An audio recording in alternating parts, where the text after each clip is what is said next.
Bonjour à tous amis auditeurs, voici la minute du bonheur. Et aujourd'hui, la fleur et la feuille. Voici un exemple vécu de processus de croissance du nid des germes. Une femme vivait dans la pleine conscience de la pensée créatrice et dans l'obéissance à son guide intérieur.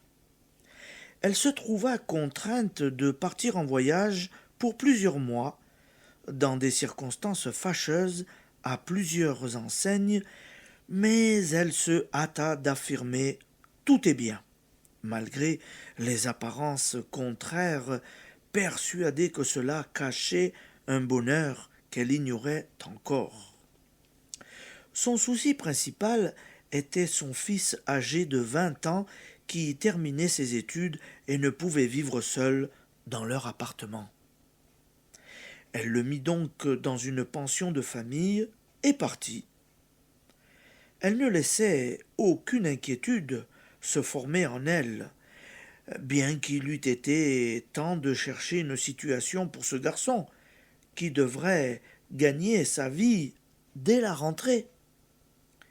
Il se passa deux choses. Son voyage fut plus favorable qu'il n'était humainement possible de l'espérer et ouvrir de très belles perspectives. Le jeune homme rencontra dans la pension un homme qui se prit d'estime pour lui et lui proposa une situation intéressante dès le début et de grand avenir. Il fallait que cette rencontre eût lieu. Cela avait impliqué certains bouleversements que quiconque eût appelés de gros ennuis.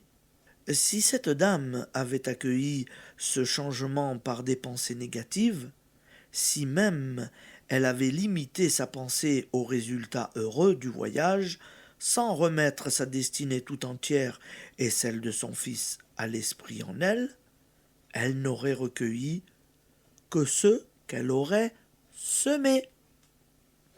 Application. Dans tous les détails de votre vie, prenez conscience d'un plan parfait auquel tout concourt.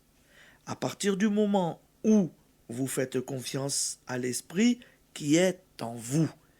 Et je vous souhaite une bonne journée avec toutes les meilleures pensées possibles.